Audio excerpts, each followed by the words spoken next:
mendapatkan WA, kemudian lewat organisasi di internal dulu, di BEM jadi staf, kemudian ketua BEM, di himpunan jadi SC Perkaderan, belum update ini. Termasuk yang terakhir, dulu sempat maju calon Presbem cuma kalah gitu.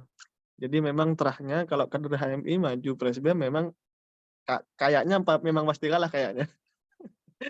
Jadi dulu sejak Mas Wildan angkatan bahkan sebelum itu ada. Dan saya kemudian dilanjutkan oleh Haikal dari Fistek yang juga kalah. Nggak tahu nanti abis ini katanya ada yang mau maju lagi dan kayaknya kalah juga kayaknya. Nggak tahu juga. Kemudian lewat pelatihan saya di internal kampus ada mulai dari pra-TD, alhamdulillah sampai TL, pra-TD, TD, TM, bahkan TL. Waktu itu TL sepertinya saya yang terakhir. Angkatan TL di BEM ITS yang dilakukan secara offline. Waktu itu dilakukan di Hotel Santika di Jemur Sari. Dan setelah itu nggak ada lagi. Sampai sekarang nggak ada lagi kan LKM MTL dari ITS. Kemudian kalau pelatihan di HMI, LK1, LK2, terakhir kemarin di SC LK2, ketika generasi ketua umumnya Mas Anjas, dan banyak dibantu oleh Mas Afif. Wah ini sangat berjasa ini, saya sangat berterima kasih pada Mas Afif ini. Oke, itu saja. Sebelum lebih jauh, ada yang mau ditanyakan tentang diri saya? Cukup ya? Oke, saya lanjut. Lanjut, Wib. Next. Stop. Nah, pengertian kepemimpinan. Sebenarnya kadang yang tidak banyak dipahami oleh orang-orang bahwa kepemimpinan itu adalah suatu kata sifat, bukan kata benda. Ya, karena kepemimpinan adalah kata sifat, maka itu adalah sesuatu karakter atau value atau nilai yang bisa melekat kepada siapapun. Ya seperti sifat pemarah, sifat sayang, dan lain sebagainya. Karena kepemimpinan itu kalau kita bedah secara tata bahasa Indonesia, ada imbuhan ke dan an. Itu kan artinya bahasa sifat ya. Kata dasarnya akan pimpin, kepemimpinan. Jadi poinnya, tidak semua pemimpin memiliki sifat kepemimpinan, pun sebaliknya, tidak semua orang yang memiliki sifat kepemimpinan adalah seorang pemimpin. Jadi bisa jadi secara de facto sekarang, secara fakta saat ini yang kita lihat adalah Bayyinun adalah ketua umum komisariat di Fistek, pemimpin. Tapi bisa jadi sebenarnya secara value-value, secara nilai-nilai, ataupun secara karakter, secara sifat, teori kepemimpinan belum teraktualisasi dengan baik oleh Bayyinun. Oke lah, ada yang mengatakan hidup perihal waktu, perihal proses, dan sebagainya. Cuma kadang kepemimpinan itu adalah sifat yang genuine, sifat yang murni dimiliki oleh seseorang. Biasanya outputnya adalah suatu aura dan juga suatu kewibawaan ketika orang itu berbicara dan didengarkan oleh orang lain. Tapi semua itu bisa dilatih sesuai dengan apa yang kita pahami, sesuai dengan apa yang kita miliki. Dan lebih daripada itu, teman-teman, kepemimpinan itu adalah intinya bagaimana cara kita mempengaruhi orang lain untuk bergerak terhadap apa yang kita inginkan. Makanya, karena fungsi kepemimpinan itu adalah sangat vital untuk mempengaruhi orang lain, makanya ketika dalam kita memilih pemimpin itu jangan sampai salah. Ketika pemimpin yang kita pilih itu adalah orang yang salah, maka ya kita diarahkan ke tempat yang salah, kira-kira begitu. Karena pemimpin itu adalah orang yang punya tanggung jawab besar untuk arah dan tujuan ke depan. Oke, next web.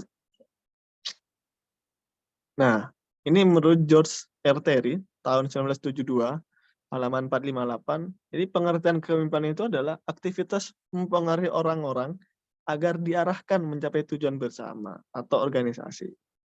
Nah, organisasi itu kan sering kita dengar ya, definisi organisasi apa?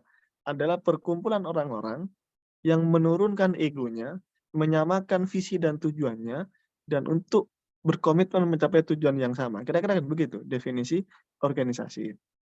Nah, lantas kalau saya tanya, bedanya organisasi sama komunitas apa? Apa tuh? Sama-sama perkumpulan orang tuh. Kalau komunitas sama organisasi apa tuh bedanya tuh? Mbak Yunun, gimana tuh?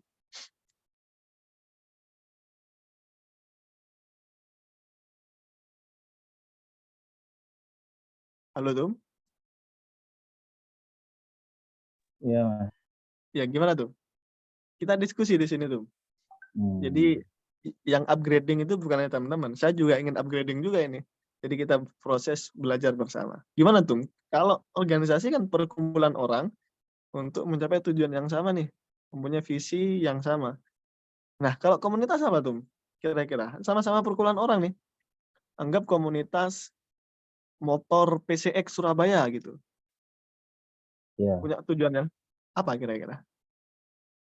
Kalau sependek pemahaman saya itu organisasi itu Hmm. seseorang yang disatukan oleh tujuan yang sama, sedangkan Hmm.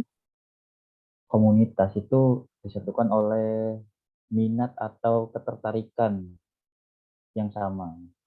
Jadi ya tujuannya ya eh,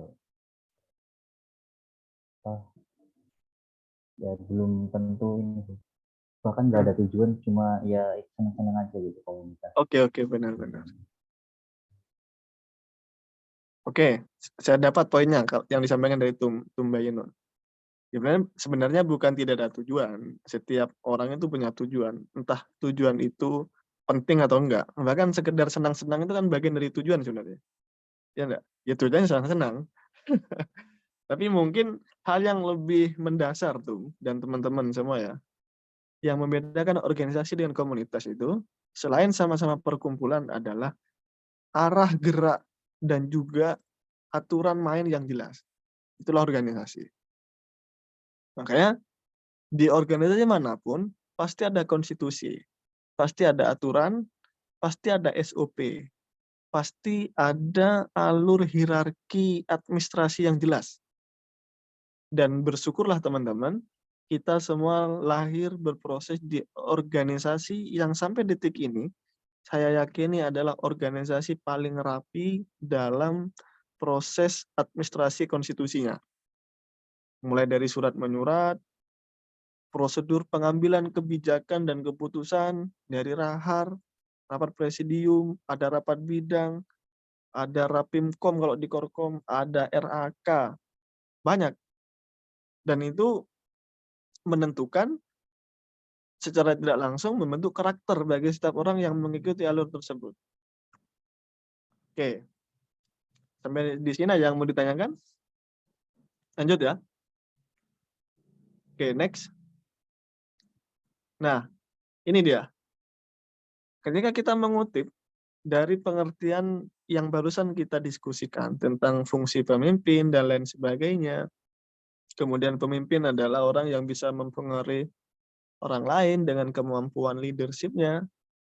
Salah satunya adalah gambar ini yang teman-teman lihat. Bayangkan kalau kita melihat ini secara objektif head to head ya atau by one by one. Pasti pemenangnya si singa kan begitu. Tapi kenapa kok seperti ciut ini si singa? Karena arah gerak organisasi dan juga sekumpulan itu yang punya visi yang sama dan pasti di dalam gerombolan hewan yang satunya kerbau itu ya punya pemimpin sendiri. Jadi kira-kira begitu. Jadi pemimpin itu walaupun merupakan sifat, sifat itu tidak akan pernah muncul ketika objek yang dipimpin tidak ada. Contoh nih, Bayinun adalah ketum Fistek, tapi dia sendiri, anggotanya tidak ada. Bisa nggak disebut pemimpin? Ya nggak bisa, karena pemimpin itu adalah hubungan yang saling terikat antara orang yang memimpin dan dipimpin. Seperti kepala keluarga atau kepala rumah tangga gitu. Kalau dia sendiri, walaupun laki-laki kan nggak bisa disebut kepala rumah tangga karena nggak ada istrinya atau nggak ada anaknya gitu. Kira-kira begitu analoginya. Oke, next. Nah, ini hakikat, peran, fungsi kepemimpinan. Next. Oke. Yang pertama memang hakikat dan peran fungsi dari pemimpinan itu adalah memberikan dan menciptakan nilai. Fungsinya apa? Nilai itu ya akan mewarnai setiap gerak dari teman-teman sendiri. Mungkin teman-teman atau di sini jajaran pengurus komisariat Fistek yang baru ya, pasti nanti dalam perjalanannya teman-teman akan merasakan kira-kira value apa dari Bendum, dari Afif, atau dari teman-teman yang kalian dapat itu ketika jadi supporting sistemnya Ketum Bayinun.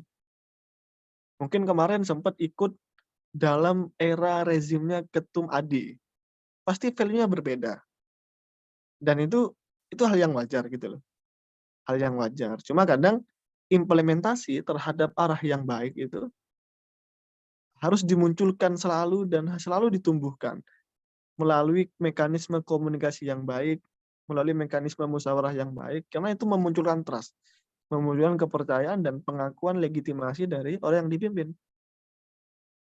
Jadi hakikat peran dan fungsi kepemimpinan yang pertama adalah memberikan dan menciptakan nilai. Jadi kalau kita bedah sekarang, setiap orang-orang pemimpin yang ada di Indonesia, nggak usah terlalu jauh ya, mungkin Presiden, Soekarno, Soeharto, kemudian Habibie, Gus Dur, SBY, Megawati, bahkan Jokowi. Kalau kita ulas itu, diambil pelajaran dari bibliografinya mereka, value-nya pasti berbeda-beda. Dan teman-teman, di HMI selalu diajarkan kita adalah pemimpin. Kita adalah pemimpin. Seenggaknya bagi diri kita masing-masing.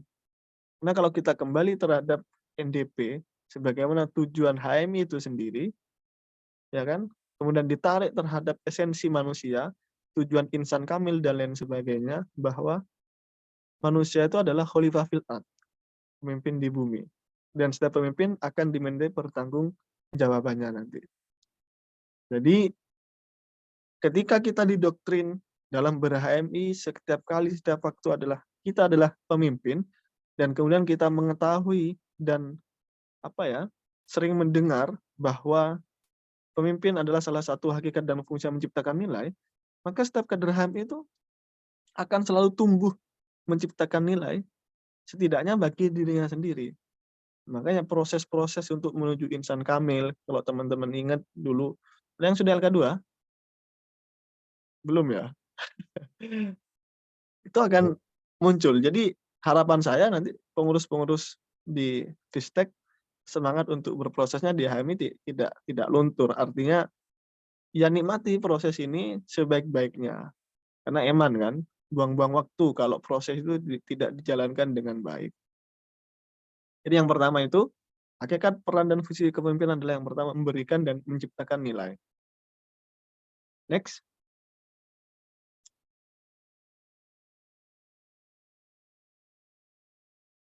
Next. Ya, betul. Terus keluarkan semua.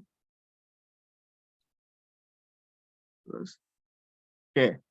Dalam teori kepemimpinan, itu bisa kita lihat nanti ada 3 tinjauan. Melalui teori sifat, melalui teori perilaku, melalui teori situasi dan keadaan. Kira-kira kepemimpinan itu harus seperti apa sih kalau kita lihat dari sifatnya? Kemudian kepemimpinan itu harus seperti apa sih kalau kita lihat dari perilakunya? Bisa membedakan nggak? Kira-kira bedanya sifat sama perilaku apa? Saya tanya ke, ini ada orangnya nggak ya? Akbar Kurnia.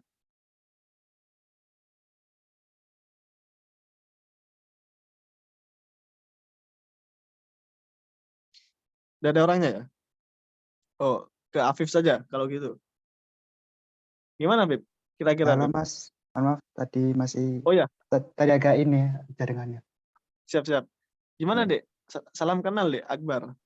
Oh ya, Gimana salam kira-kira? kenal, salam Ya, juga kenal Mas.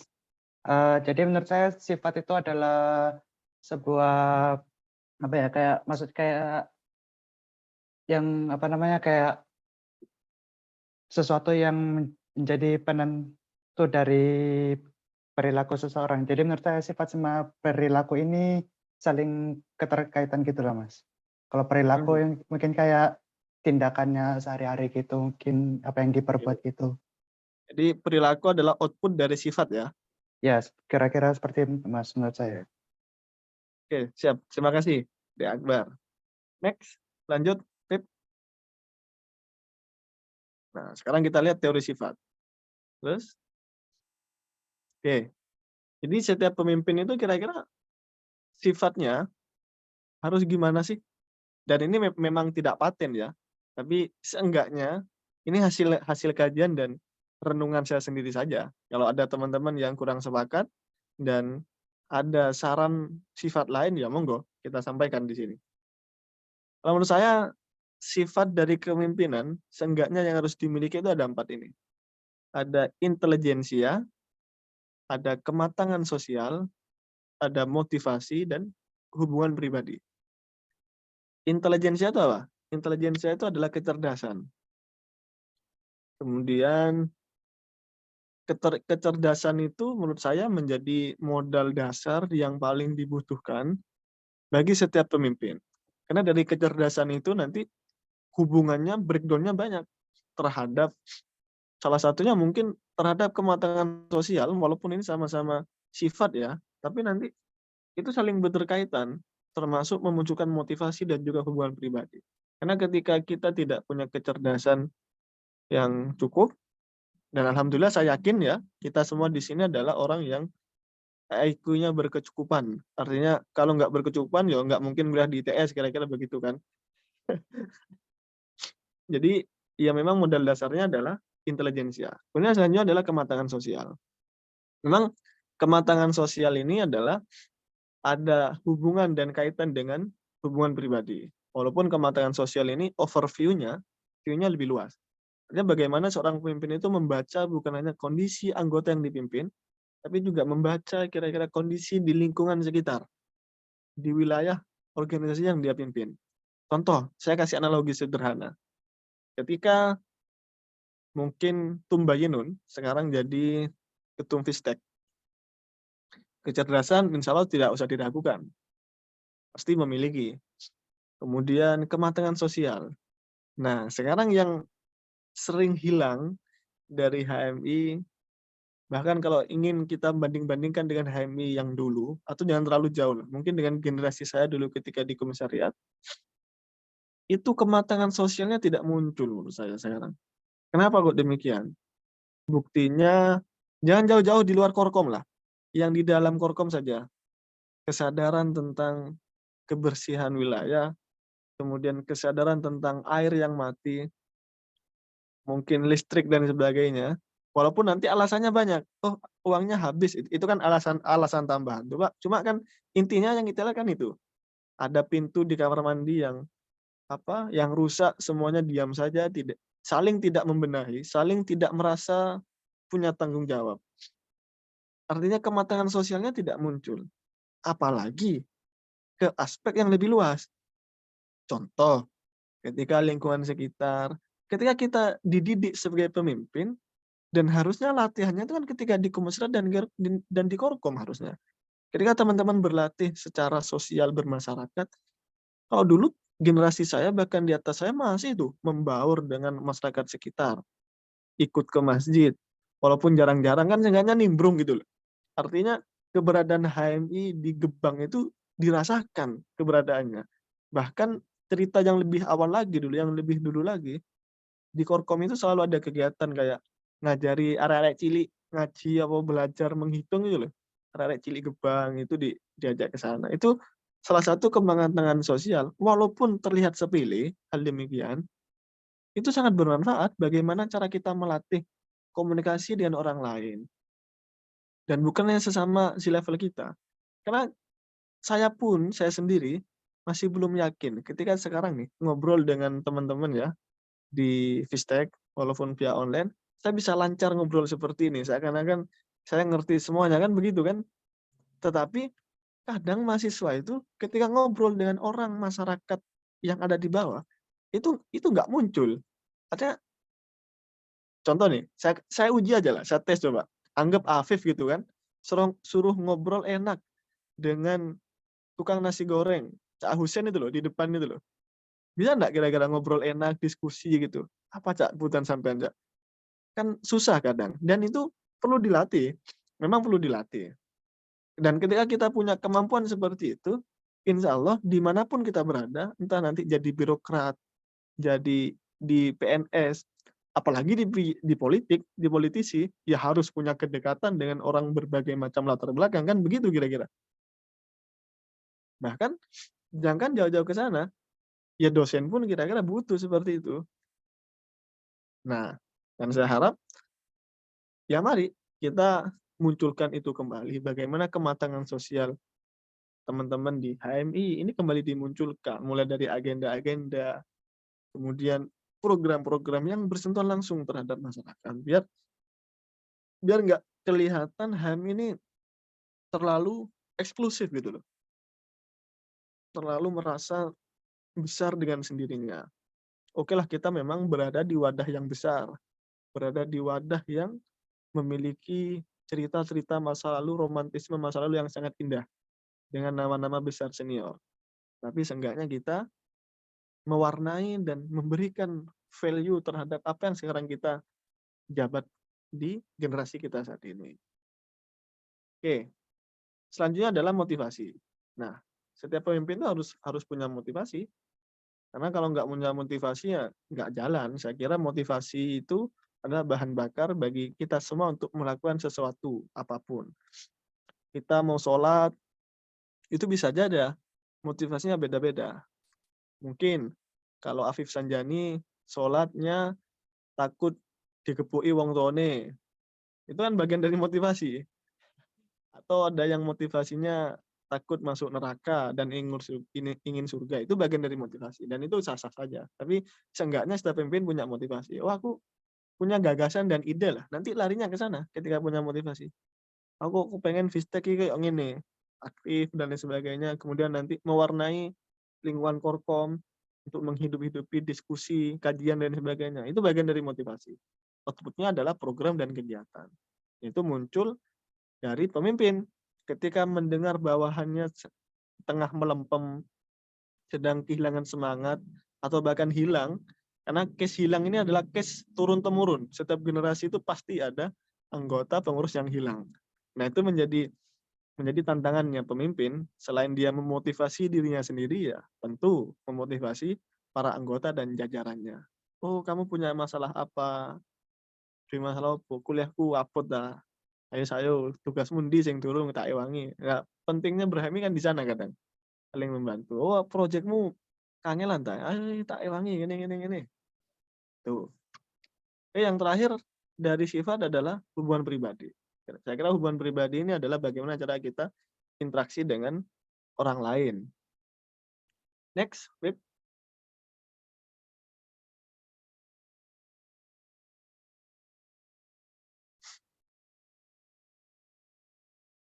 Terus keluarkan semua. Oke, sudah cukup. Nah, dari sifat-sifat tadi itu, oke, sebelum saya lanjut, ada yang ditanyakan? Nggak lanjut ya? Oke. Nah, kalau kita lihat dari teori perilaku, dan ini sebenarnya adalah output dari sifat-sifat tadi yang kita diskusikan. Nah, ketika pemimpin itu sudah memiliki kecerdasan, memiliki hubungan sosial yang baik dengan sekitar, memiliki motivasi, kemudian memiliki hubungan pribadi yang baik dengan siapapun. Pasti nanti outputnya adalah agile. Agile ini sebenarnya temanya LK2 kemarin, lincah. Kan? Lincah itu maksudnya gimana?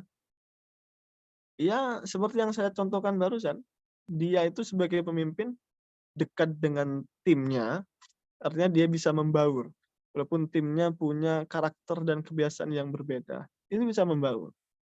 Apalagi case yang lebih buruk, kalau kita tarik, saya kasih contoh, rumitnya memimpin di wilayah cakupan teritori yang luas dan kompleks. Mungkin kalau di komisariat masih sederhana ya.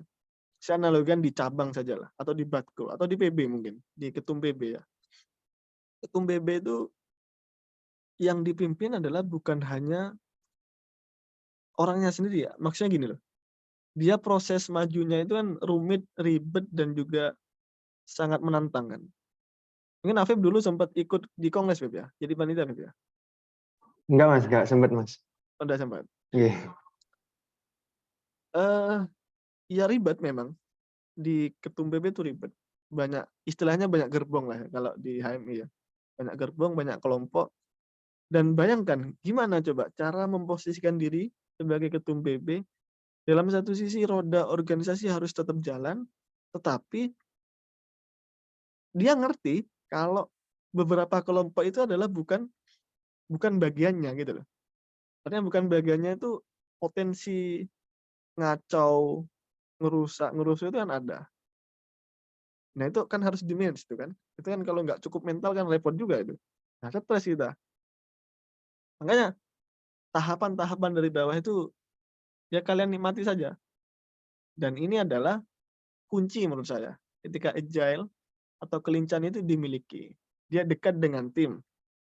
Walaupun timnya dirasa berbeda dengan dia, tapi dia harus dekat. Karena dia pemimpin.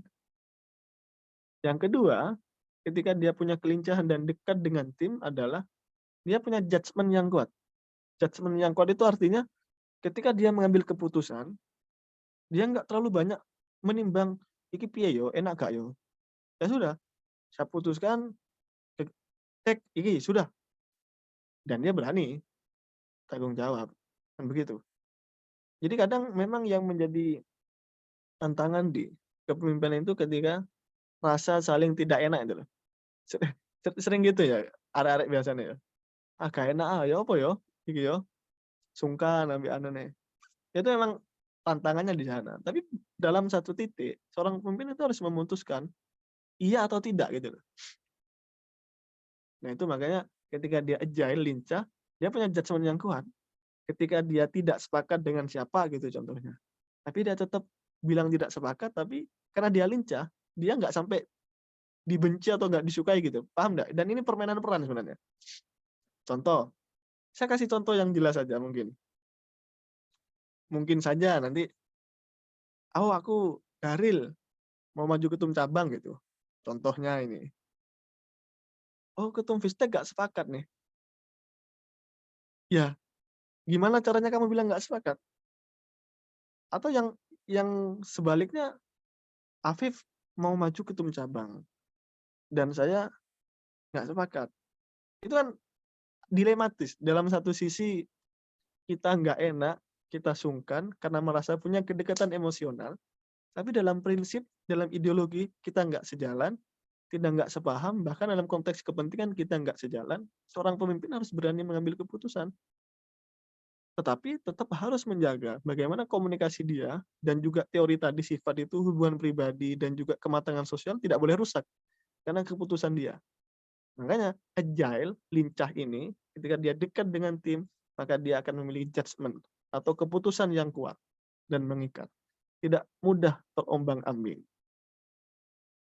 Dan ini sebenarnya teori-teori kepemimpinan itu menurut saya tidak perlu belajar atau baca buku banyak-banyak kalau teori kepemimpinan.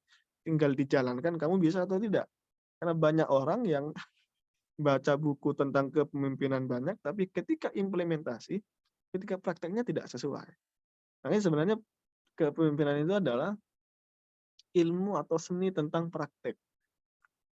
Bukan tentang teori. Oh ya kita ngerti, pemimpin itu harus gini, Tapi ketika prakteknya seperti apa? Nah, tantangannya di sana. Nah, ketika dia punya judgement yang kuat, ya kan? Punya keputusan yang kuat, maka implementasi atau aktualisasi dari itunya adalah dari judgement itu adalah peran manajemen dan peran kepemimpinan. Peran manajemen dalam artian bagaimana seorang pemimpin itu mengelola manajemen waktu, manajemen SDM dan lain sebagainya. Kira-kira bisa dipahami ya? Perihal ini peran kepemimpinan. Oke? Lanjut.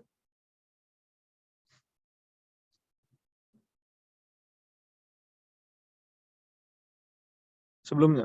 Oke. Ini yang terakhir adalah teori situasional. Ketika ada situasi yang berbeda, ya kita dituntut selalu adaptif. Dan saya kira ini bukan hanya seorang pemimpin yang harus adaptif. Setiap manusia, setiap insan ya harus memiliki sifat adaptif.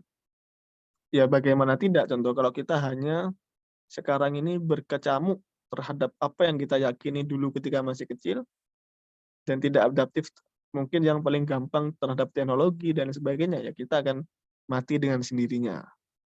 Yang kedua adalah multidimensional. Nah, ini yang penting menurut saya. Ini sering terjadi, penting, bahkan di HMI sering terjadi. Tentang pemimpin-pemimpin yang lahir dari HMI menurut saya. Kenapa? Kadang kita itu sering, bahkan kadang jadi pelaku. Korban olah-olahan, ya. Oh, arek iki lho ngene, bayi ini lho ngene. Kan olah-olahan saja. Itu satu dimensi. Dan seorang pemimpin harus multidimensi. Artinya ketika dia dengar kabar dari Afif tentang Akbar mungkin, Tum, Afif bilang gini ke Tum Bayinun, Tum, Akbar iku ngene, Tum. Ya opo ngomongnya awakmu nang buri koyo ngene, elek-elek. Ah, panaslah si Bayinun sebagai ketum kan. Oh, nggak teli arek iki ngono. Nah, seorang pemimpin itu tidak boleh mudah seperti itu. Dia harus multidimensi. Ketika memang mendengar kabar seperti itu, dia cari validasinya untuk mencari dimensi yang lain. Kira-kira benar enggak ini seperti ini? Atau istilahnya tabayun. Karena apa? Karena setiap kejadian, setiap situasi itu pasti multidimensi. Kenapa kok setiap kejadian itu pasti multidimensi? Paham dimensi enggak sih? Anak teknik harus ngerti dimensi. Dimensi itu kan sisi kan ya? Sisi. Contoh gelas yang ada gagangnya. Kalau kita lihat dari depan, dimensi depan ya gagangnya sebelah kanan. Kan begitu. Kalau dari sebelahnya, ya gagangnya sebelah kiri. Ya enggak? Nah, itu kan salah satu multidimensi.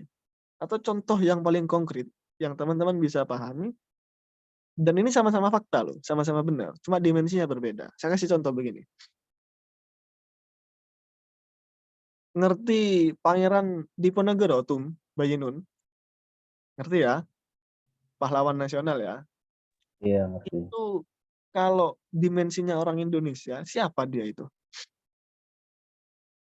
Pahlawan kan? Ya, pahlawan Iya, nasional. benar.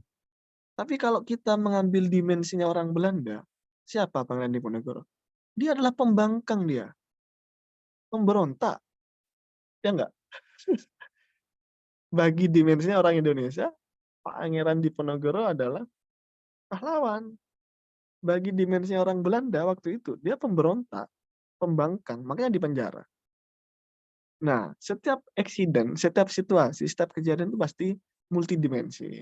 Makanya setiap pemimpin wajib hukumnya kalau menurut saya. Wajib fardu ain. Tidak boleh hanya mengendalikan satu dimensi. Apalagi dimensinya dia sendiri. Sudah satu dimensi personal yang dipakai. Nah, itu nanti bakal amburadul. Karena dalam teori kepemimpinan, ketika kita berbicara organisasi, itu berbicara tentang orang banyak. Bukan berbicara tentang diri kita sendiri. Dan sebenarnya ketika kita aktif di organisasi, kita aktif berproses di organisasi, sebenarnya kita ini sedang berproses menjadi manusia seutuhnya. Kenapa kok demikian? Karena manusia itu pada hakikatnya, siogyanya memang manusia adalah makhluk sosial yang dituntut berinteraksi satu sama lain. Bahkan kalau saya kutip dalilnya dari Al-Quran itu, Allah menciptakan manusia berbeda-beda, bersuku, bangsa, dan budaya itu tujuannya apa? Lita'arofu. Lita'arofu itu artinya apa? Untuk saling mengenal. Kan begitu. Jadi sebenarnya kita ber-HMI, berorganisasi ini sedang berupaya menjadi manusia seutuhnya. Manusia yang memanusiakan dan manusia yang ingin dimanusiakan.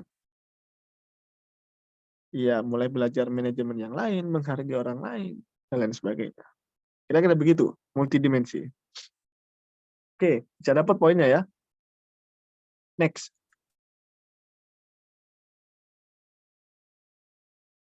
Nah, sekarang gaya pemimpinan. Tadi di awal saya sudah bilang setiap orang setiap orang punya perspektif yang berbeda. Ketika saya tanya ada tambang, ada yang bilang bongkahan batu. Itu salah satu perspektif dan gaya yang berbeda cara melihat sesuatu. Kalau barusan kita diskusi tentang sifat kepemimpinan, teori dan sebagainya, pasti output dan implementasinya berbeda. Itu tergantung dari gaya-gayanya. Termasuk ketika dalam mengambil keputusan, itu tergantung dari gaya-gaya kepemimpinan itu sendiri. Next.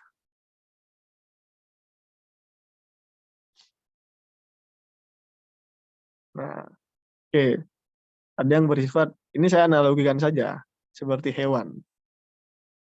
Jadi setiap hewan itu kan ada pemimpinnya kan di dalam hewan itu. Gajah ya punya pemimpin sendiri di dalam circle-nya. Saya sebut circle saja lah. Di circle-nya gajah ya ada pemimpin sendiri. Di circle-nya macan punya pemimpin. Bahkan semut kan ada pemimpinnya. Bahkan bebek loh ada pemimpinnya kan begitu. Dan itu karakternya berbeda-beda. Kalau di gajah dia cenderung ofensif ketika diserang. Artinya dia defend dulu, bertahan, baru ketika ada sesuatu dia menyerang, ketika mengancam. Artinya apa? Artinya ya dia tipe pemimpin yang melakukan sesuatu on the track gitu loh. Tidak memunculkan banyak-banyak improvisasi dan lain sebagainya.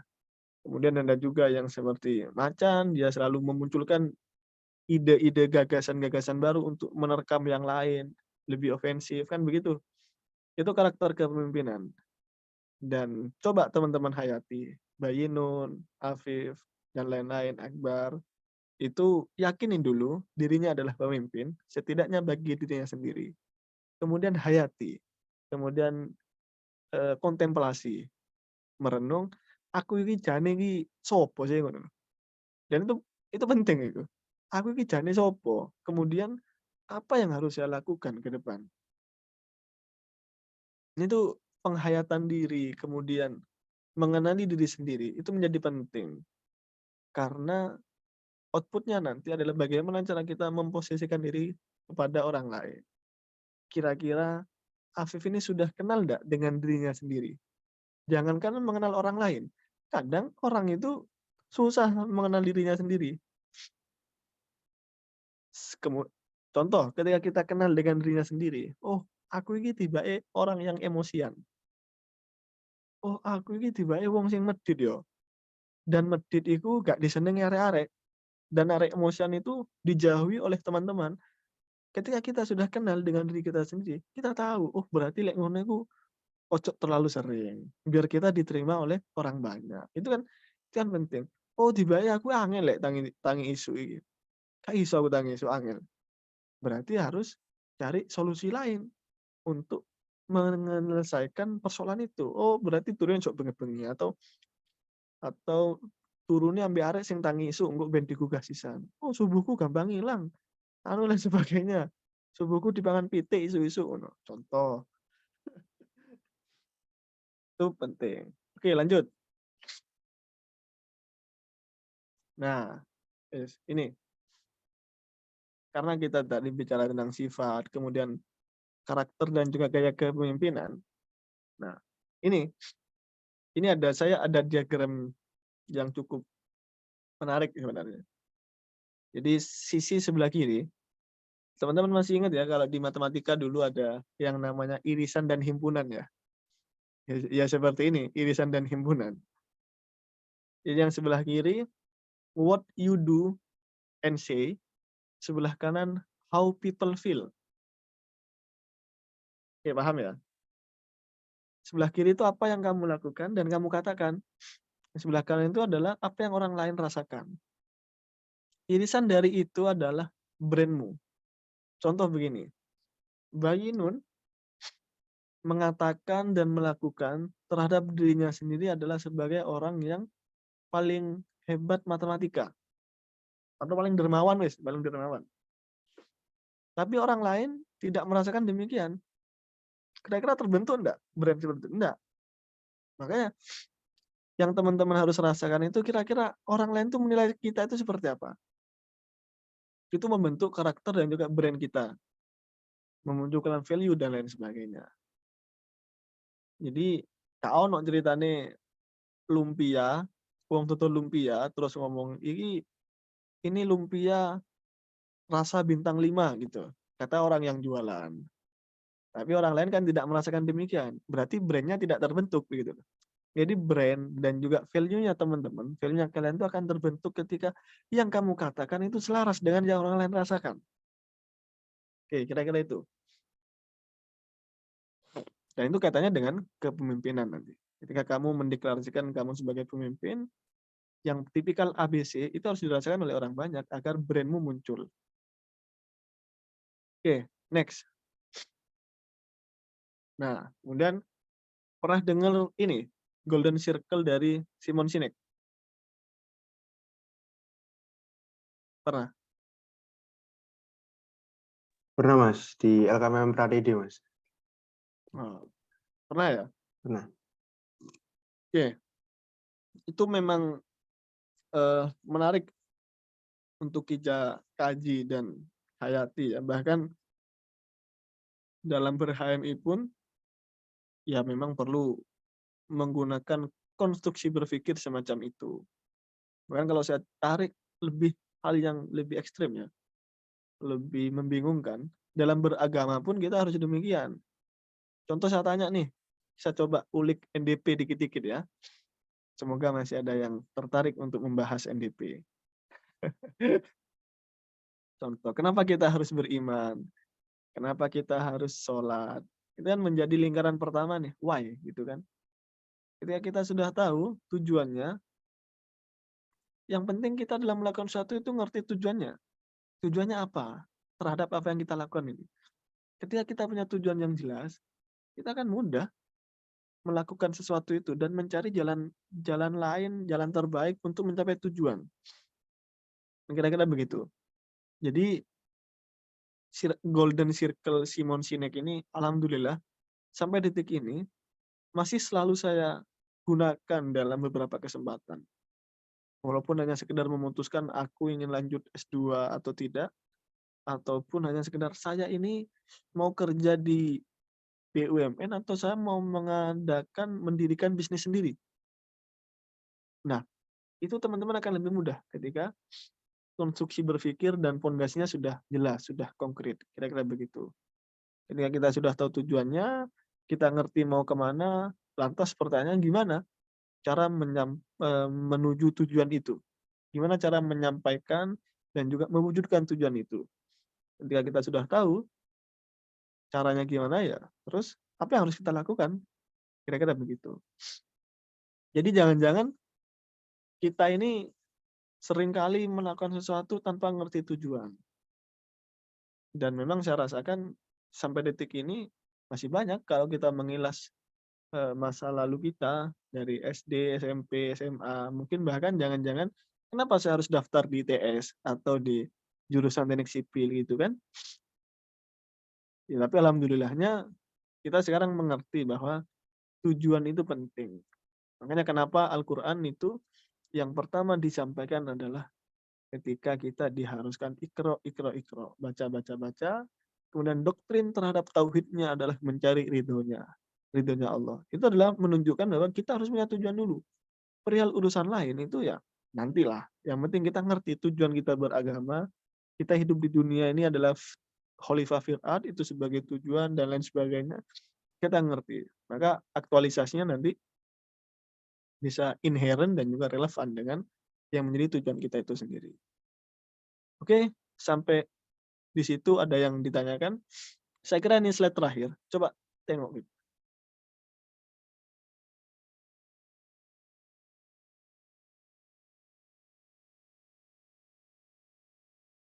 Oh enggak, ini quotes mentality. Oke, ada yang tanyakan?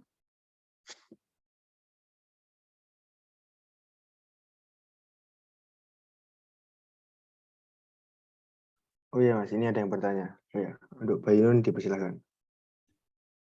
Terima kasih moderator. Izin nanya Mas. Tadi kan salah satu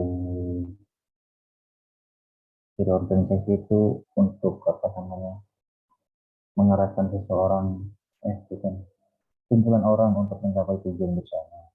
Nah, misal kita kan, anggaplah saya jadi ketum nih, untuk mengarahkan, ya bukan senior sih, tapi kader yang lebih apa ya, Lebih tua, lebih di atas lebih kita lah, senior. ya lebih senior. Mungkin ada tips and triknya nggak mas, biar Oke, ya, gini, ya. siap. Ini pasti selalu menjadi pertanyaan ketika saya diskusi sama teman-teman di komisariat manapun, bahkan di luar SN kadang mengisi upgrading gitu. Pertanyaan sama, kenapa kok demikian? HM ini kan unik sebenarnya, organisasi unik. Yang hubungan emosionalnya, hierarkinya itu bahkan sampai orang yang sudah tua, yang sudah punya cucu itu masih punya ikatan dengan kita sebenarnya. Makanya uniknya HMI di sana. Dan karena unik, itu menjadi kebesaran HMI. Jaringan, link itu terhubung langsung. Kalau sekarang di Intra, saya setelah jadi ketua BEM sekarang, ya sudah, apa? Bahkan nanti semama kemarin saya jadi presbem gitu. Setelah jadi presbem, terus apa? Ya sudah, wes ya wes kan gitu. Nah, kalau di HMI kan beda. Setelah jadi ketua komisariat itu hubungannya beda. Jadi ketum cabang, ketum korkom itu hierarkinya beda, jaringan seniornya ada, hidup, dan saling melengkapi. Makanya itu menjadi kekuatan HMI, dan saya harap itu harus teman-teman jaga hubungan itu dengan senior, dengan kakak tingkat. Jangan moro lek ono butuh tok lek APLK jaluk duit. Kan yo susah gitu loh. Untuk senior mek diperes duit itu. Tapi kan mereka itu kan juga ingin disaring, diperes ilmunya gitu. Jadi jangan sungkan-sungkan komunikasi ke beliau-beliau hanya sekedar ngopi dan sebagainya itu. Nah, akan tetapi sisi negatifnya kadang karena ada hubungan yang lebih emosional antara hierarki sekarang dengan yang lalu, maka kadang ada unsur komando kadang. Ada unsur perintah, ada unsur ikatan yang itu menjerat sebenarnya. Ya enggak? Jadi saya memahami kondisi itu. Dalam satu sisi kita senang dengan hubungan emosional yang lebih dengan orang bahkan yang sudah lulus, yang sudah tua. Contohnya senangnya apa? Ketika dikasih uang, ya kan? Kita nggak usah munafik lah. Ketika LK dikasih uang atau bahkan kita main dikasih uang gitu kan, diajak makan enak, itu kok senang misalnya kan, pokoknya si mahasiswa. Tapi kadang nggak enaknya dan merasa bingung ketika kita di posisi tertentu dan di satu kesempatan kita harus melakukan sesuatu yang sebenarnya kita sendiri tidak ingin, tapi disuruh. Ya kan? Kan begitu kondisinya. Itu kan komandonya begitu. Maka tantangannya adalah memang bagaimana cara kita menunjukkan karakter. Itu tuh. Jadi karakter dari kita masing-masing. Dan saya yakin dalam konteks apapun pengondisian terhadap orang yang di atas kita, senior kita. Selagi kita punya reasoning, selagi kita punya alasan yang jelas dan kuat, kita menunjukkan karakter kita. Insya Allah mereka tuh diam-diam saja kok. Nggak sampai terus contoh konkretnya nih yang sering terjadi ya. Karena urusan gitu tuh kadang kaitannya sama politik biasanya.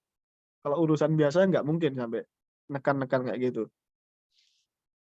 Contoh, Tumfistek nanti, Mbak Yunun, dalam perpolitikan yang dekat-dekat saja, konvercap mungkin. Oh, inginnya pilih A nih, tapi perintahnya pilih B. Itu kan mungkin terjadi, ya nggak?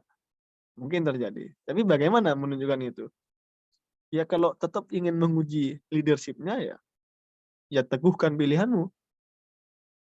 Terus efeknya apa mas kira-kira? Wah, gak sampai lapo-lapo. Bahkan orang kayak gitu tuh kadang seneng ketika dilawan oleh juniornya. Tapi apa? Catatannya apa? Catatannya kita punya reasoning yang jelas. Contoh saya kasih case yang konkret lah, biar nggak ngawang ya. Kamu ingin mendukung calon A dan disuruh calon B sama orang mungkin yang lebih tua. Dan kamu punya alasan ketika ditanya, ini loh yang A ini adalah memang orang yang bagus, yang berkualitas daripada B itu. Dan saya ingin HMI muncul dipimpin oleh orang-orang yang bagus seperti si A ini. Itu kan alasan yang konkret tuh. itu insya Allah diterima. Terus efek buruknya apa Mas kira-kira Mas? Ketika kita nggak menurut senior? Nggak ada efek buruk dan aku sudah sering kayak gitu. Artinya apa? Koyo LK siji wedi gak disumbang no, tetep disumbang. Nggak mungkin kayak disumbang. Cuma itu kadang ya memang kadang sisi negatifnya di sana ketika ada ikatan yang lebih dengan hierarki senior, tapi dalam sisi positifnya ya tadi itu banyak manfaatnya. Ya pintar-pintaran kita lah tuh sebenarnya tuh ketika tadi yang seperti kita diskusikan itu bagaimana kita harus lincah dan ketika lincah kita punya kedekatan dengan tim, kita punya judgement, punya keputusan yang kuat. Ketika harus ngomong A ya sudah saya ngomong A. Dan kita punya pendirian atas itu. Dan itu nggak lama. Artinya Tumba Yunun jadi ketum ini kan nggak lama, setahun. Paling suwi ya 18 bulan. Artinya ya saya berharap biar kamu tidak buang-buang waktu, tidak hanya titip nama di SK pelantikan, iya nikmati itu prosesnya dan warnai itu dengan value-value yang menurut kamu baik. Selain value-value yang menurut kamu baik ya, value-value keahmian harus dihidupkan. Apa Mas value-value keahmian? Ya ada di konstitusi. Kalau kita pros ada keislaman dan keindonesiaan. Hanya itu saja. Bagaimana memunculkan semangat dari kader, yaitu mahasiswa, di lingkup FISTEK yang berjiwa keislaman dan punya semangat keindonesiaan. Dengan wujud pengetahuan dan intelektualisme yang tinggi. Itu saja kalau dikemas. Ketika itu dikemas dengan baik, breakdown-nya banyak nanti, wujud kegiatannya banyak. Bisa jadi kajian, diskusi, ngerjakan tugas, proyek dengan baik. Kemudian kan sebenarnya gampang tuh mau bikin atau mau buat orang tertarik itu kan gampang. Apa nanti hanya sekedar mencari kader. Contoh nih, kan sudah ada beberapa angkatan kan, FISTEK ada, instrumen ada. Dari tugas-tugas dan juga soal-soal evaluasi itu kan mirip-mirip lah setiap tahun. Evaluasi UTS atau UAS. Kumpulkan saja itu jadi satu, dikodifikasi, kasih jawaban yang baik. Ketika ada adik tingkat yang mau ujian, Mbak Yunun sekarang semester berapa? Semester 5 mau semester 6. Nah, materi semester 1, 2, 3, 4 itu kan ada tuh. Atau yang lain deh, kumpulkan aja, carikan jawaban terbaik. Ya kayak no iku nang arek-arek. Insya Allah nggak ada kok mahasiswa yang molor kalau kayak gitu dari HMI. Kan cuma nggak pernah dimunculkan kayak gitu. Saya nih bukannya mau sombong ya. Saya ini dulu orang paling sibuknya di kampus. Kuliah jarang, yo ber-HMI, yo ngebem, yo organisasi di luar, di rumah. Tapi aku nggak molor, aku seneng ini. Walaupun IPK aku hanya 3,01. 3 lebih titik. Kenapa? Itu teman-teman di HMI ku yang menghidupkan itu ketika ada sesuatu yang tertinggal dan lain sebagainya. Dibantu. Nah, maka pemainan peran dan juga fungsi kepemimpinan itu di sini yang sangat dibutuhkan. Karena tugas utama mahasiswa adalah kuliah, belajar ya nggak boleh ditinggalkan. Salah satu wujud orang tanggung jawab sebagai mahasiswa apa? Ya dia menyelesaikan studinya kan begitu. Dan syukur-syukur tidak molor. Walaupun molor itu bukan hal yang haram. Tapi itu menggambarkan bagaimana kita punya tanggung jawab. Kira-kira begitu. Kira-kira begitu, Tum. Ya, siap Mas. Oke, baik. Terima kasih Mas Halil dan Mas Fainun atas tanya dan jawabannya. Mungkin dari teman-teman ada yang ingin bertanya lagi. Oke, mungkin saya ingin bertanya Mas ya. Saya penasaran nih Mas. Kadang pemimpin ini kan ketika sebelum menjadi pemimpin ya Mas ya, dia kan adalah sosok yang ya dekat dengan anak-anak, ramah dan sebagainya. Tapi ketika dia memegang suatu jabatan sebagai pemimpin, pasti kan ada sesuatu yang berbeda, ada sesuatu yang berubah. Nah, salah satunya yang saya ingin tanyakan ini bagaimana seorang pemimpin ini bisa menonjolkan suatu karakternya atau memiliki suatu legitimasi yang mana ketika pemimpin ini memberikan arahan atau dipandang oleh orang sekitar itu terlihat wibawa. Nah, itu bagaimana, Mas? Seorang pemimpin itu bisa terlihat berwibawa, memiliki legitimasi, sehingga bisa mengarahkan pengurusnya untuk menuju suatu tujuan. Itu, Mas. Oke. Ya, terima kasih. Itu persoalan mendasar sebenarnya, Habib. Artinya ketika memang tidak dapat legitimasi dan pengakuan, maka pertanyaan saya hanya satu. Ya apa ceritanya kok bisa jadi pemimpin itu loh, gak usah dipercaya. Artinya saya tadi kan di awal bilang toh, pemimpin itu ada dua kesinambungan antara dia sebagai pemimpin, sebagai subjek dan juga objek. Objek itu apa? Ya orang yang dipimpin. Maka dia bisa disebut pemimpin. Ketika memang tidak ada legitimasi, lah, ya apa sih caranya biar jadi pemimpin itu loh? Kok bisa jadi? Contohnya beginilah. Ini malah kuliah ideologi politik strategi taktik, materi LK2 ini. Ketika dalam proses pemilihan ketua, saya kasih contoh sekarang lah, ketua umum cabang Surabaya. Kan nggak diakui hampir seluruh Surabaya. Ya kenapa? Ya karena memang proses jadinya tidak melalui mekanisme yang baik. Ketika mekanismenya dilakukan dengan yang baik, maka pemimpin itu akan muncul secara genuine, secara murni. Ya itulah efek ketika dalam proses pemilihan pemimpin itu tidak dilakukan dengan baik, maka tidak tumbuh itu loh. Tapi ketika kamu tanya tadi tentang bagaimana memunculkan karakter, oke lah, kita sudah jadi nih, prosesnya sudah baik. Contoh Afif, Ketum Forkom, prosesnya sudah baik dan jadi, tapi ketika jadi, secara perlahan pengakuan dari orang atau legitimasinya hilang. Ini case ya. Terus gimana cara mengembalikannya? Karakter-karakter tentang kewibawaan, integritas, itu salah satunya bisa dimunculkan dengan seberapa banyak pengetahuanmu dibanding dengan orang yang kamu pimpin. Itu, Beb. Jadi kadang pertanyaan-pertanyaan tentang hal-hal yang bersifat sepele itu memang menurut saya sangat sangat anti ditanyakan oleh pemimpin. Jangan sampai itu secara tidak langsung menurunkan legitimasimu. Jadi kalau ada sesuatu yang tidak kamu mengerti, ya ojo takok nang bawahmu, engko golek dhewe nang mburi ngono. Atau kan bisa disempet-sempetno golek nang Google ngono lho. Contoh ada sesuatu sederhana nih tentang pengertian sesuatu, kamu nggak paham. Yo ojo takok nang maba. Dek iki ya apa, Dek? Ojo ngono itu. Itu menurunkan derajatmu sendiri gitu loh. Jadi memang sebenarnya kunci dan tidak selalu pemimpin memang, ini bisa berlaku umum. Orang yang dapat legitimasi pengakuan dari orang lain itu kan ketika orang itu dianggap punya kemampuan dan juga pengetahuan yang lebih. Makanya diakui.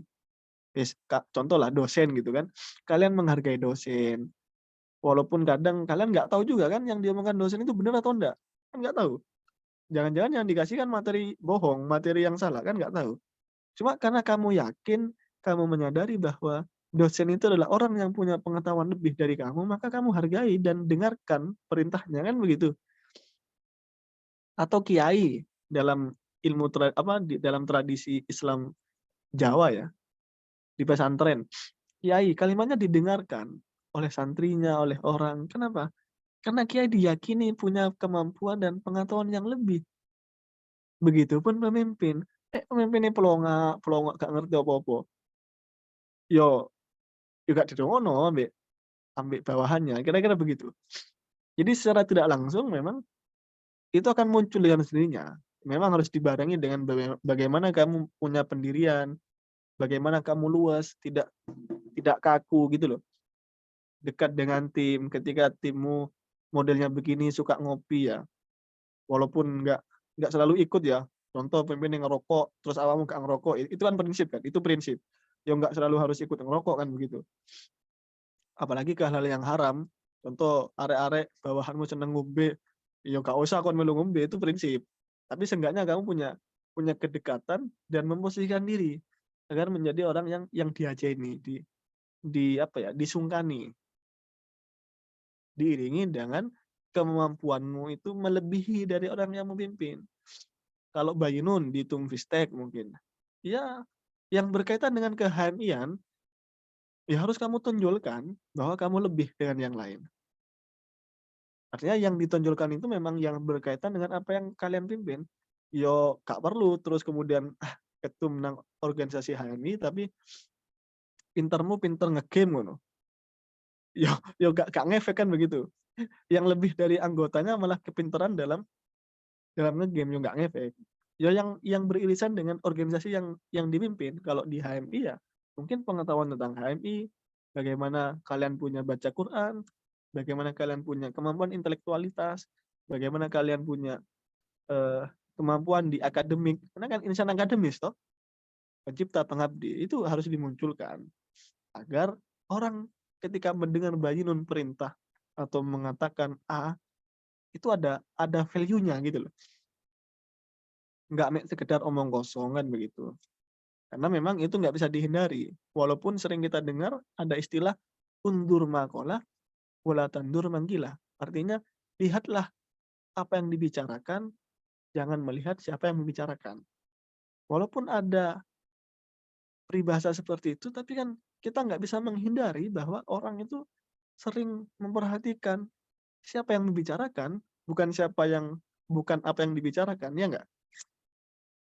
Dalam satu sisi ada anjuran hadis Nabi, undur makola, wala tandur mangkilah. Perhatikan apa yang dibicarakan. Jangan memperhatikan apa yang dibicarakan. Artinya apa? Ketika ada kalimat yang baik, walaupun itu muncul dari, tidak maksud mendiskreditkan, muncul dari pemulung gitu. Ya ambil, itu hadis Nabi begitu. Tapi kan kita nggak bisa menghindari, dan sering kita jumpai. Dan itu fenomena sosial, bahwa yang didengarkan omongannya adalah orang yang punya posisi, yang punya jabatan, atau bahkan yang punya duit gitu loh. Ya nggak? Lagi ada duit kan kadang nggak terima omongannya. Nah, itu menjadi tantangan begitu, Bim. Poinnya ya tingkatkan kemampuanmu yang berkaitan dengan itu. Kalau jadi ketum ya pengetahuan tentang konstitusi, pemahaman tentang HMI, NDP, HMI itu apa, bahkan tuntas gitu loh. Ketika ada kader baru, ada yang baru nanya, Mas, di HMI itu ngapain aja, Mas? Ya enggak deh, ya kumpul-kumpul aja deh. Pengen kenal ambek senior kan, ya enggak gitu jawabannya, Bos. Ya kan, ya kan kita jawab dengan, ya HMI itu prosesnya gini. Kita sampaikan bahwa kita punya NDP, nilai-nilai dasar perjuangan dan sebagainya. Gitu. Oke, dan tanyakan lagi. Oke, terima kasih Mas Haril. Mungkin dari teman-teman ada yang bertanya terkait yang disampaikan dari Mas Haril tadi. Wah, sepertinya masih belum ada, Mas. Kebetulan masih ada 2 slide lagi nih, Mas. Siap. Ini mau dijelaskan, Mas, atau lanjut? Ya, intinya mentality. Ringkasan dari semua itu tadi adalah mentality. Nggak ada artinya tentang teori kepemimpinan, pemimpin dekat dengan timnya, tapi pada satu titik mentalnya nggak kuat. Ngeblank, Bos. Ditekan sana, ditekan sini, nggak punya mental, ngeblank. Bisa-bisa stres. Jadi kuncinya mental kepemimpinan. Oke, next. Oke. Ini sudah masuk ke organisasi, ini sudah bukan pemimpin, tapi organisasi. Ya, organisasi yang modern memang selalu dituntut untuk open mind, visioner, adaptif, dan luas. Artinya walaupun HMI kita paham punya value-value, punya nilai-nilai, punya tata kelola organisasi ya, bukan punya TKO di HMI. Dan saya harap teman-teman sudah baca semua perihal bagaimana prosedur surat menyurat, bagaimana ada rahar di komisariat, itu dijalankan lah. Dan karena saya lihat di Surabaya ini yang kategori kurang taat ya, bukan tidak taat ya, tapi kurang taat administrasi adalah teman-teman di SN. Itu rata, tidak semua komisariat di SN kurang taat administrasi organisasi. Yorahar jarang, kemudian metode-metode pengambilan keputusan di mana, di level komisariat itu kan ada di konstitusi, itu jarang dilakukan. Itu mulai diaktifkan lagi. Walaupun HMI punya aturan-aturan main itu, tapi kita perlu open mind. Artinya tidak terlalu tertutup dan tidak terlalu eksklusif tentang apa yang ada di luar, dan kita ambil poin-poin baiknya untuk terus beradaptasi dan punya visi yang jelas, yaitu visioner dan luas. Jadi pada akhirnya HMI tidak hanya sekedar organisasi yang menjual masa lalu, tapi HMI adalah organisasi yang menjual masa depan. Karena kita sudah terlalu lama ketika berproses di HMI, yang kita jual adalah masa lalu. Artinya apa? Kita terlalu sering berbicara tentang senior A, senior B, senior C, kanda A, kanda B, kanda C. Seakan-akan ketika kita aktif ber-HMI, kita otomatis menjadi seperti Anies Baswedan. Kita otomatis menjadi seperti Yusuf Kala. Ya kan? Seakan-akan kita secara otomatis menjadi seperti Mahfud MD. Ya kan nggak begitu. Setiap orang punya prosesnya masing-masing. Nah, oke lah di ASN yang terlalu jauh. Di ASN ada Cak Dwi Cipto, ada Cak Ridwan Hisam. Mungkin di Fistek ada Mas Hardika, ada Mas Hamka, tahu ya? Dan lain-lain. Yo mereka itu lihat prosesnya dulu, nggak tiba-tiba jadi seperti itu gitu loh.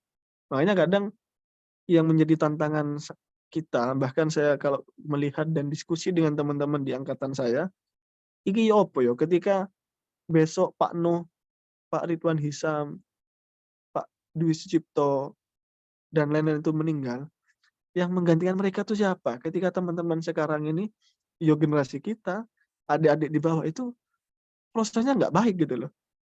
Maka saya nggak yakin, kok bisa nggak ya kira-kira nanti seperti itu. Tapi dalam satu sisi saya punya keyakinan bahwa kader HMI itu akan selalu menjadi mutiara, ditumpukan debu-debu, kan kira-kira begitu.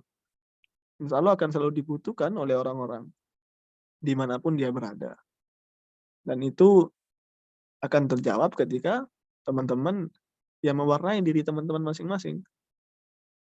Dan insya Allah sekarang ketika di jajaran komisariat ini menjadi tantangan awal untuk challenge lah.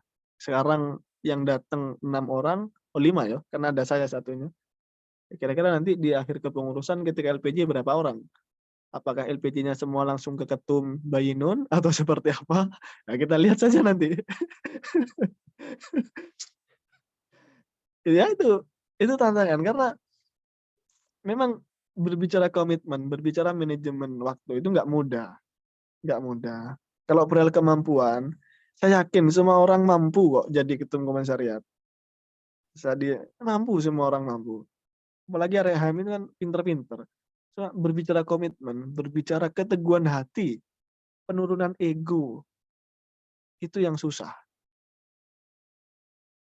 Apalagi ngerosok, aku loh wis ketum komisariat, masuk ya dikongkon ngurusi hal-hal yang cilik-cilik teknis gini iki. Dikon fotokopi apa ngeprint. Nah, pemikiran-pemikiran gitu kadang yang menurut saya menghambat. Demam apa ya? Star syndrome. Demam bintang. Jadi ketum komisariat, jadi ketum korkom, mulai nang intra kampus jadi presbem, kita itu. Kan begitu. Tantangannya begitu memang. Dan itu anak-anak sekarang kan memang mudah puas. Dan ya saya memang selalu berusaha mengingatkan, khususnya adik-adik saya di komisariat. Niati kamu itu proses. Sekarang ini bukan hasil gitu loh. Entah kamu sekarang jadi ketum komisariat, jadi ketua BEM di dalam kampus. Bukan hasil, itu masih proses. Hasilnya nanti. Maka prosesnya ya harus yang sempurna. Jadi jangan dianggap ketika jadi ketua komisariat atau nanti jadi ketum cabang, ketum batko, ketum BB itu adalah hasil. Jangan, itu adalah proses. Atau di internal kampus jadi ketum ketua umum BEM, presbem, kahima. Ojo, itu masih proses, bukan hasil gitu loh. Jadi prosesnya harus dinikmati dengan baik. Jadi organisasi sekarang harus open mind, visioner, adaptif, dan luas. Contoh kalau saya kasih analogi komisariat Fistek, ya kegiatan-kegiatan dan programnya, kajian-kajiannya ya lakukan dengan sebaik mungkin, dengan kemasan yang baik. Karena memang kecenderungan zaman sekarang adalah bagaimana organisasi itu mengemas kegiatannya dengan menarik mungkin, ya lakukan itu dengan baik. Bagaimana menarik agar punya engagement dengan kader itu, entah butuh pemateri yang punya nilai jual, entah nanti model kegiatannya outbound atau seperti apa, itu kan perihal kreativitas dari ketum dan jajaran pengurus saja. Karena saya nggak yakin kalau anak-anak sekarang itu diajak duduk bareng di aula Korkom dari habis Isya sampai subuh untuk membahas satu buku filsafat, itu saya nggak yakin ada yang mau. Pasti nggak ada yang datang, kan begitu. Makanya itu butuh keluasan bagaimana ketum dan jajaran pengurus nanti melihat kira-kira kecenderungan anak-anak Fistek dan juga generasi angkatan 2021, 2022, bahkan 2023 nanti, kira-kira seperti apa sih kecenderungan mereka. Ya ambil itu. Ada student need dan juga student interest. Ambil itu. Tengah-tengahnya seperti apa. Mungkin kalau saya tadi berikan contoh yang kira-kira masih relevan. Kumpulkan tugas-tugas dan soal-soal ujian. Entah itu di Fistek, entah itu di instrumen. Kumpulkan saja. Itu yang kasih ke kader-kader di bawah nanti. Gak apa, kasih aja begitu. Entah dia belajar atau tidak, atau hanya sekedar nyalin, itu kan urusan dia. Tapi seenggaknya itu nanti menjadi ikatan yang lebih erat Komisariat Fistek dan juga kader-kader di departemen, di jurusan yang menjadi lingkupnya Fistek, kira-kira begitu. Oke, next.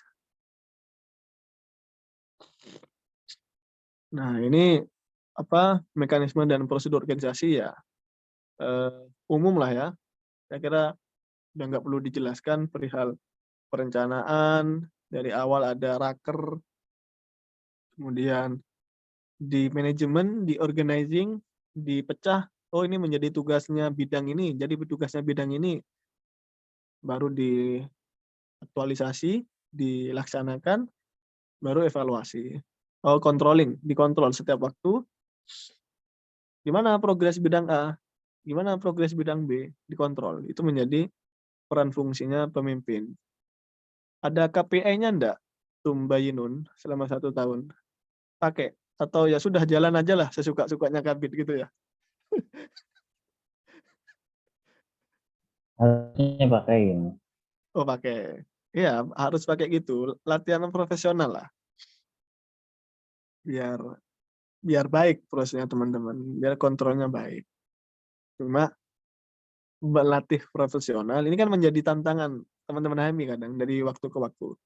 Ketika diajak bicara profesional, membicarakan manajemen organisasi, itu sepertinya mudah jenuh gitu loh. Jadi gampang hilang. Oh, cek ribet sih ngene tok. Dia HMI itu kan cenderung nek kon ngomong pintar ngono lho.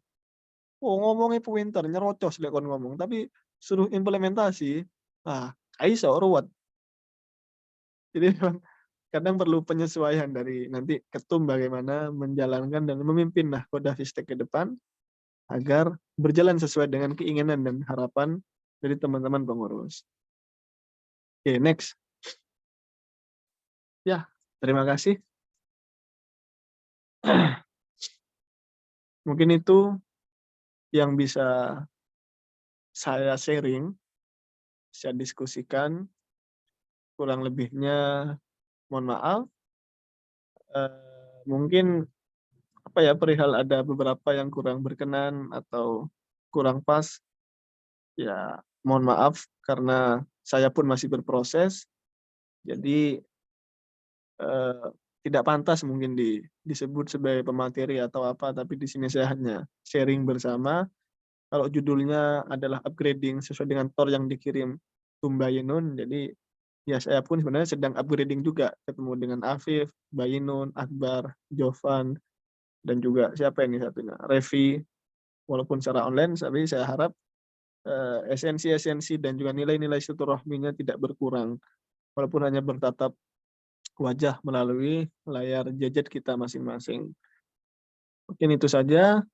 Kalau masih ada pertanyaan, monggo. Ketika memang tidak, monggo bisa diakhiri. Saya tutup dulu, kurang lebihnya mohon maaf. Ihdinas siratal mustaqim. Billahi taufiq wal hidayah, waridha wal inayah. Wassalamualaikum warahmatullahi wabarakatuh.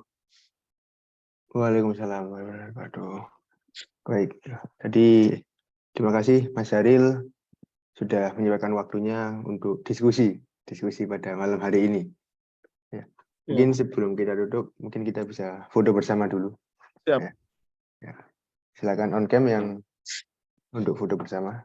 Oke. Saya hitung dalam hitungan ketiga ya. 1, 2, 3. 1, 2, 3. Baik, terima kasih Mas Syaril dan terima kasih Sama-sama. teman-teman. Ya, semoga apa yang kita diskusikan pada malam hari ini bermanfaat bagi kita semua. Baik, saya Afif Sanjani sebagai moderator. Mohon maaf dan mohon undur diri. Wassalamualaikum warahmatullahi wabarakatuh. Waalaikumsalam. Kembalikan ke gedung.